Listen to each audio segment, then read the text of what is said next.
Hey guys, FierceBach here, and today I'm doing another tier list on tiermaker.com. Did one of these a little bit ago, maybe 2 months, about legends, and now I'm doing it on weapons. So as that said, let's get into describing the categories, or tiers. So, bottom tier, terrible. The guns where you find on the ground, you're pretty much dead if anyone else has a gun. Because, even you could probably die to a fist by a couple of these guns. Depends on if you're any good with them or not. But they're just the weapons where you get outclassed by any other gun. Off spawn viable guns. If you find at the beginning, they're not really good, but they're all right for the early game. You can use them, and there's a chance of you making it alive. But once you get to mid to late game, you want to drop it because there's much better choices. Then we have great for mid game. These are the weapons that you're going to be running maybe between 12 to 6 squads left. These are guns that you can run late game if you're skilled with them, but if not, I'd recommend picking up a better weapon. And then the highest category is easy late game limbs. These are the guns where you can pretty much kill somebody within maybe 1 second or two. Guns that do lots of damage and just very high powered weapons. And yeah. So, another thing, as you can see scrolling through, you could see how they have the hop ups on the ones that have it. I'm only going to add the one with the hop up if I think it's a complete different tier. But if I think it stays in the same tier, I'm just going to say, let's just pretend, I don't know if I'm going to say this or not. Let's just pretend I say the longbow and the longbow skull piercers are in the same tier. I will only put the regular longbow in and not the skull piercer one. So it doesn't take as much space on the tiers. Anyways, let's get into it. So, terrible. I think I have a general idea, and I think y'all know too. Mozambique. When I died yesterday, because I dropped, in the first gun I found was a Mozambique, and the guy next to me had a P2020, I think, or something bad. And I hit him for 15, 14, and then another 15. And, at that point, there's nothing I can do, because I have to wait like 2 seconds for the reload, then pull it back out. And if it's going to do that much damage, I'm going to have to do this 3 different times. So, halfway through reloading, I died, because P2020 is better than a Mozambique. But yeah, it's just not good at all. You're going to die pretty much to any other gun. Next in terrible is a P2020 without hammer points. Just nothing you want to really be running at all. I guess if no one has a gun, you might be able to kill them with the P2020, or if you know how to use it. But if not, it's just not a gun you want to be running. Okay, I think that's it for terrible. Next, we have off-spawn viable. Like I said, the guns that are okay at the beginning of the game, but not great for the end of the game. First, we have the EVA. This is a very unpopular pick, and I think, because I know a bunch of people who love the EVA, choose the EVA over a Peacekeeper, a Mastiff, but, it's just too inconsistent. And usually, or I should say sometimes, being inconsistent isn't terrible, but whenever you can hit someone for 112 damage, then hit them for 7 the next time, it's just not good. It's just too much of a risk. Next in off-spawn viable, P2020 with hammer points, and then Mozambique with hammer points. It's pretty much the Mozambique and P20 are the same category, like the same thing. It's just one semi-auto and the other one's a shotgun. Both of them, absolute garbage without hammer points, and then both of them are good once your enemy doesn't have shield. Okay. trying to think if there's anything else that's only off spawn viable. I'd say the longbow. There are just several. Honestly, in my opinion, the longbow is the worst sniper in the game. I mean, first of all, people don't really even run snipers that much. Unless maybe in ranked, someone might run a triple take. But, and it's just not that much damage. I mean, I understand it has 12 shots in a mag, and it shoots decently fast, but I just don't really like it. And I think Skull Piercer doesn't really change that much. So I'm just going to say those are the same exact category. I think that's it for off-spawn viable. Next we have great for mid-game, which is probably the tier with the most weapons in it. And first, we have the alternator.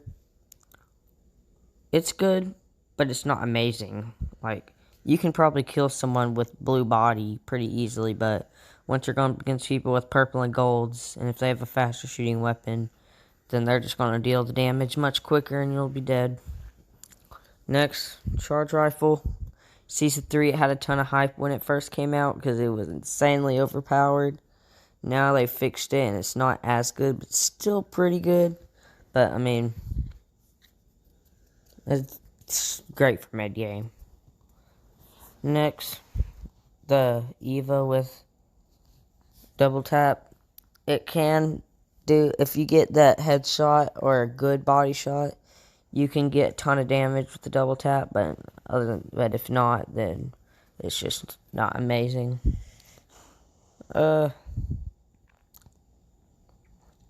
L-Star. It's a gun where it's like, I think it's like a gun that everybody questions, well, is this good or is it bad? I think most people just assume it's bad, and I agree, because the muzzle flash. The muzzle flash makes it where it's kind of harder to see the enemy when you're shooting them, but still a decent weapon. We have the Mastiff, too inconsistent, and unless you're 5 feet away from them, it's going to do no damage. Prowler without select fire could be good, but towards the late game, you want to find that select fire or swap it out. Triple take with precision choke. It could be good, but it's just not the best. Okay, where was I? Okay, then I got Sentinel. Honestly, in my opinion, the Sentinel is my favorite sniper in the game, other than the Kraber, because it's so easy to quick scope people. And like in the early game, it's kind of fun, honestly. Just quick scoping people for 140 or getting double 70s or whatever. And just, it's really fun to quick scope and just kind of play around. Because Apex, most of the time, is such a serious game. And you're like laser focused all the time. And it's kind of fun to have a little bit of fun in there. Next, we have Spitfire. Damage isn't that good. Rate of fire isn't that good. The mag is really good, how much you can hold. I think you can hold up to like 55 with the purple. And it's just, if it's your close range weapon, it's not going to do that well. Okay, well, so now we have the good guns for late game. Pretty much any of these guns I wouldn't mind rocking late game. So yeah, I'm just going to put it in, I guess. So we got the Devotion, obviously, an insanely good weapon. It's kind of overpowered, but it's okay because it's a care package weapon, and the whole lobby may find 1 a game. 2 if it's kind of rare, but most of the time it'll be either 1 or 0. Then we have the Flatline. It's another gun that's just really good, and you can get kills with it pretty much any stage. Next we have the Scout. Really good. It can be used at close range, mid range. Used to be able to put sniper stocks on it, but not anymore. And just overall, just really good gun. Next we have the Havoc. A very, very overpowered weapon. And I'm going to say this. I know Epic's... I'm not... Why did I say Epic? I have no idea. But I'm trying to think. What does Epic even make? I don't know. But anyways. Oh yeah, Fortnite. My bad. Off topic. But anyways. The Havoc needs to be... Respawn, they're probably not going to watch this, but the Havoc needs to be traded with the Devotion, in my opinion. You can nerf the Devotion, put it back to what it was Season 3, 2, 4. Because I think Season 4 is whenever it left. Yeah. So Season 3 and before, put it at that. I liked the Devotion. And the Havoc is just so good, you can put it as care package. And that just do better for the game. Hemlock, I really love the Hemlock. I like running the 9.9 in Hemlock or a 45 in Hemlock. It's just it's a really well-rounded weapon. Next we have the Kraber.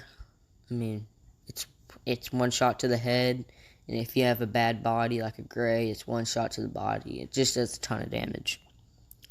Next we have the Peacekeeper, which I'm kind of upset it's been taken out of the game, but I mean, or not taken out of the game, but much harder to find, I should say.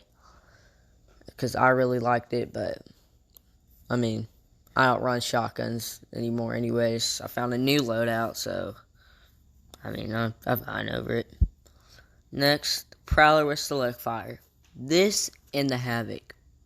The two most broken weapons I could ever think of. Both of them take 0 skill. Both of them could just laser you from 200 to 0 in like a second. Both of them are insane close range and can be used up to mid range. Like, both of them are just overpowered. I wouldn't be surprised to see a nerf in any of them because, I mean, they deserve it. Not that they don't deserve it, they need it. Next, R301. Pretty much the same as the Flatline. Just, it can use any stage of the game. The R99, one of my favorite weapons. I like to run it at close range and run a Hemlock with it, or maybe like a Flatline, Havoc, something like that. It's just really well. Just destroys people's shields and health really quickly. Next is the RE45. Most people consider the RE45 like an off-spawn viable, but I actually like the RE45. I almost like it as much as the 9.9. Like, it's a very, very underrated weapon. It rewards good accuracy, because, like, the clip runs out so quickly. If you keep your crosshair on the person and you like, have good tracking, it just completely shreds them. But if you don't have the best accuracy with it, or just your sense maybe not the best it could be, it's not going to be as good. But if you can track really well with it, it's pretty much almost as good as the 9.9. Next, we have the Wingman. A very, very, very good weapon. I used to love rocking it. I still rock it a little bit, but not as much as I used to, because I like using another gun with a little bit more range so I can get more higher damage games. But yeah, that's it for this video. This is my first recording on a phone that hasn't been gameplay through PlayStation in a while, and it's just, I don't know, it's just way different. Make sure to smash the like button, subscribe, turn on post notifications, and yeah, see you later.